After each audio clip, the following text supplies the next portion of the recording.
Hello दोस्तों, कैसे हैं आप सब। Welcome to our channel Travelopedia. दोस्तों, आज हम आपको हमारे एक पड़ोसी देश के बारे में बताने वाले हैं। दुनिया का सबसे आखिरी देश है ये, जहां पर लोगों को टीवी देखने की इजाजत मिली। यहाँ का खाना आए है, यहाँ का खाना खाने के बाद आप इस कंट्री के फैन बन जाओगे। यहाँ की खूबसूरती देखने के बाद आपको इस देश से प्यार हो जाएगा।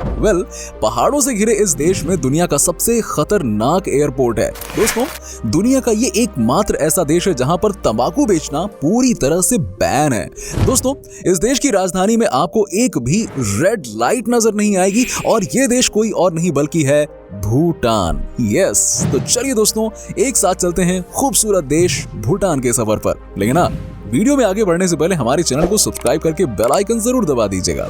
दोस्तों, सबसे पहले आपको बता दें कि भूटान एक बहुत ही कम जनसंख्या वाला देश है, जहां की कुल आबादी है 8 लाख के आसपास, यानी कि हमारे यहाँ का कोई छोटा मोटा शहर। यहाँ की 50% आबादी शहरों में रहती है, तो वहीं 50% गाँव में। भूटान इस समय बहुत ही जवान है। यहाँ की औसतन उम्र 28 साल है। लेकिन सबसे चौंकाने वाली बात पता है क्या है? यहाँ की 30% आबादी की उम्र इस समय 14 साल या उससे कम है।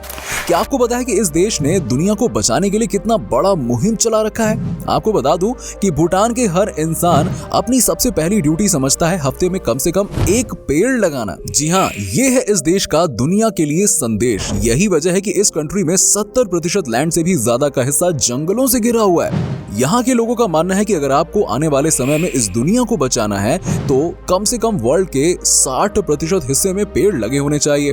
एक और चीज जो आपको पूरे भूटान में कहीं नहीं मिलेगी वो है प्लास्टिक।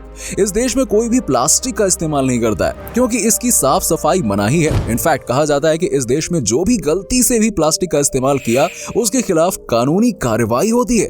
मतलब कहने का ये है कि यहाँ पर कोई भी ऐसा काम नहीं होता है जो कि नेचर के खिलाफ हो, जो कि वाकई में कमाल की बात है यार। छोटा देश है लेकिन बड़ी सीख दे रहा है भाई, सही है। भूटान के लोग बहुत ही शांत नेचर के होते हैं। आपने कभी भी इस देश को बहुत ज्यादा न्यूज में आते हुए नहीं देखा होगा। यहाँ पर कोई भी किसी को परेशान करने वाला काम नहीं करता है। यहाँ पर सब एक दूसरे का ख्याल रखते हैं। इन्हें पता है कि ये बहुत ही छोटा सा देश है और यहाँ के लोगों को आपस में अच्छे से तालमेल बिठाकर काम करने की जरूरत है। भूटान दुनिया का एकमात्र ऐसा देश है जहाँ पर किसी को भी तंबाकू बेचने की परमिशन नहीं है। यहाँ पर कोई ना तो इस नशीली चीज को बेच सकता है और ना ही खा सकता है। अगर गलती से भी किसी ने तंबाकू का सेवन कर लिया या उसे बेचा तो समझिए कि जेल की हवा उसे खानी ही होगी। दोस्तों, इस देश में 75% आबादी बुद्ध धर्म को मानने वाले लोगों की है, तो वहीं 23% आबादी हिंदुओं की है और बाकी 2% में ही अलग अलग धर्म के लोग आते हैं। यहाँ पर आपको हर जगह ही भगवान बुद्ध की प्रतिमा देखने को मिल जाएगी। एक से बढ़कर एक सुंदर मंदिर है इस देश में। भूटान की राजधानी है थिम्पू। ये एक ऐसा शहर है जहाँ पर आपको एक भी ट्रैफिक लाइट नजर नहीं आएगी। वाकई में भूटान में लोग बड़े समझदार हैं और कभी भी आपको रोड पर लोगों की गलतियों की वजह से ट्रैफिक नजर नहीं आएगा। जैसा कि हमने आपको पहले ही बता दिया कि भूटान में भगवान बुद्ध को पूजा जाता है और उन्हीं के दिखाए गए मार्ग पर जिंदगी को जिया जाता है। यहाँ के लोग बेहद ही शांत स्वभाव के होते हैं। लड़ाई झगड़ा यहाँ का कल्चर नहीं है। इसके साथ ही भूटान के लोग डांस के बहुत ही शौकीन होते हैं। यहाँ हर प्रकार के फंक्शन को नाच गाने के साथ सेलिब्रेट किया जाता है। जब यहाँ के लोकल डांस परफॉर्मेंस देते हैं तो सभी टूरिस्ट बस देखते ही रह जाते हैं। कलरफुल कपड़े, सर पर एक अलग किस्म की पगड़ी, आए है लोगों को बहुत लुभाती है। स्थानीय लोग न सिर्फ किसी त्योहार में डांस परफॉर्मेंस देते हैं बल्कि टूरिस्टों के लिए भी ये मनोरंजन का साधन बनते हैं। यही लोग तो भूटान के टूरिज्म को बढ़ावा देते हैं। वैसे दोस्तों, जैसा कि हम जानते हैं भूटान हिमालय की गोद में बसा हुआ है, इसीलिए यहाँ चारों तरफ पहाड़ियां ही पहाड़ियां हैं। लेकिन जब आप भूटान जाओगे ना तो आपको पता चलेगा कि यहाँ के लोग कितने क्रिएटिव हैं। यहाँ की आर्किटेक्चर कितनी दमदार है। पहाड़ियों के बीच में भी आपको देखने के लिए एक से बढ़कर एक किले नजर आएंगे। पहाड़ों पर तैयार किए गए होटल्स भी बहुत ही खूबसूरत होते हैं। यही वजह है कि इस देश में जो भी टूरिस्ट आता है वो इस देश से प्यार करने लग जाता है। दोस्तों, आपको ऐसे कई लोग मिल जाएंगे ये कहते हुए कि इस देश का सनराइज दुनिया का द बेस्ट सनराइज है। यस, सुबह सुबह यहाँ का माहौल भी सबसे अलग होता है। यहाँ पर आपको एक अलग ही ताजगी मिलती है, एक अलग ही ऊर्जा मिलती है। जो भी यहाँ 10 दिन रह जाता है ना, वो इस देश को लाइफ टाइम तक नहीं भूल सकता है। भूटान की नेचुरल खूबसूरती की तो बात ही अलग है। यहाँ पर आपको इतने सुंदर सुंदर पहाड़ देखने को मिल जाएंगे कि आपका दिल खुश हो जाएगा। और साथ ही साथ यहाँ पर आपको एक से बढ़कर एक झील भी पूरे देश में देखने को मिलती है। कहने का मतलब ये है कि भूटान बहुत ही कलरफुल देश है और वो ताजगी आपको यहाँ महसूस भी होगी।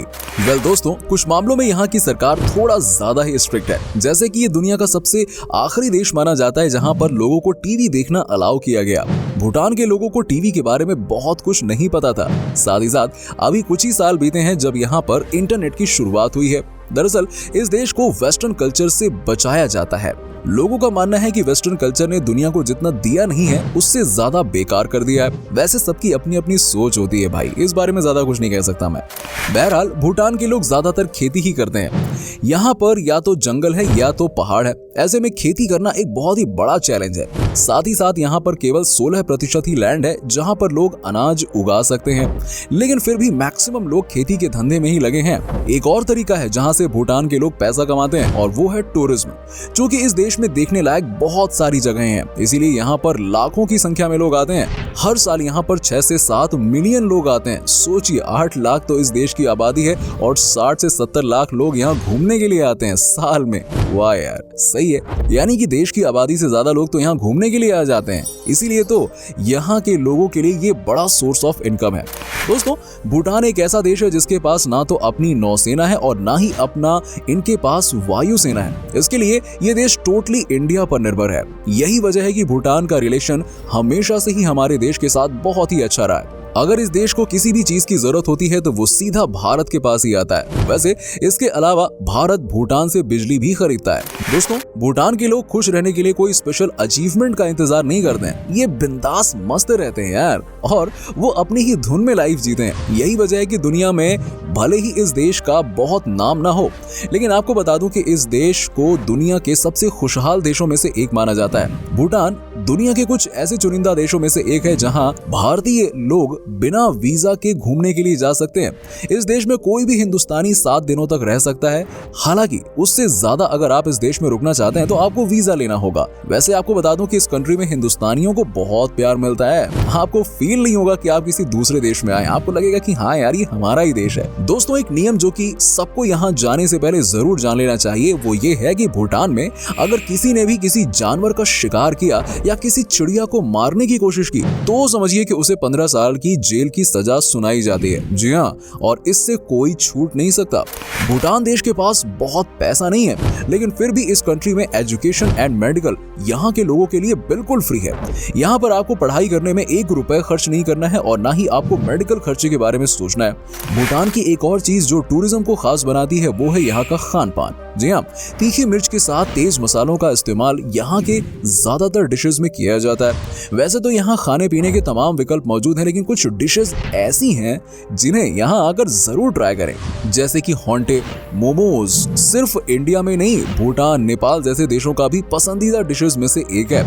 यहाँ इसे होयंटे के नाम से जाना जाता है। ये मोमोज मैदे से नहीं बल्कि कुट्टू के आटे से तैयार किया जाता है। इमा दातशी भूटान की नेशनल डिश है। इसका स्वाद आपको यहाँ हर जगह चखने को मिल जाएगा। वेल फ्रेंड्स, अगर आप ट्रैकिंग के शौकीन हैं तो ये देश आपके लिए परफेक्ट देश है। यस, भूटान में ट्रैकिंग का अपना एक अलग ही मजा है। हिमालय के पहाड़ों में ट्रैकिंग करना किसी एडवेंचर से कम थोड़ी है। अगर आपको ट्रैकिंग का मजा लेना है तो इसके लिए आपको अप्रैल के मौसम में जाना चाहिए। वहीं अगर मौसम का लुत्फ उठाना है तो इसके लिए आपको अक्टूबर के महीने में जाना चाहिए। वैसे भूटान में भारत से बहुत सारे यंगस्टर्स सिर्फ और सिर्फ ट्रैकिंग करने के लिए ही जाते हैं। ऊंची ऊंची पहाड़ियों पर ट्रैकिंग करना, टेंट लगाना, वहां रुकना, रात में आग जलाकर खाना तैयार करना, आए हाय हाय हाय, क्या ही मस्ती है यार। दोस्तों के साथ मिलकर ऐसे यादगार पल बिताना, इससे ज्यादा और क्या ही चाहिए लाइफ में। अगर आपको छुट्टी बितानी है ना तो यार ये बेस्ट डेस्टिनेशन है।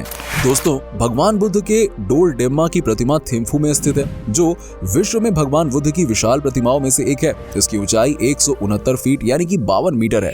मुख्य रूप से यहाँ हजारों बौद्ध भक्त एकत्रित होकर प्रार्थना करते हैं। ऐसा माना जाता है कि यहाँ प्रार्थना कर भक्तों की हर मनोकामना पूर्ण होती है। यहाँ जो सैलानी पहुंचते हैं वो भी घंटों तक भगवान बुद्ध की प्रतिमा के सामने ध्यान करते हैं। दोस्तों, भूटान में नोल्ट्रुम करेंसी का प्रचलन है, जिसकी वैल्यू भारतीय रुपयों के बराबर है। मतलब ये कि आप बहुत कम पैसे में इस खूबसूरत देश की सैर कर सकते हैं। तो दोस्तों ये था बहुत ही खूबसूरत देश भूटान। उम्मीद करता हूँ कि आपको हमारा ये एपिसोड पसंद आया होगा। हमें नीचे कमेंट करके जरूर बताइए कि आज की वीडियो में आपको भूटान की कौन सी बात सबसे अच्छी लगी। वैसे क्या कभी आप गए हो भूटान? अगर गए हो तो आपका एक्सपीरियंस कैसा रहा है ये भी हमारे साथ जरूर शेयर कीजिएगा। साथ ही साथ इस वीडियो को अपने दोस्तों और रिश्तेदारों के साथ में शेयर करना बिल्कुल मत भूलिएगा। हमारे चैनल को भी सब्सक्राइब जरूर कर लीजिएगा। वीडियो को अंत तक देखने के लिए सभी दर्शकों का शुक्रिया। आपसे फिर मुलाकात होगी एक और नए वीडियो के साथ। तब तक के लिए नमस्कार।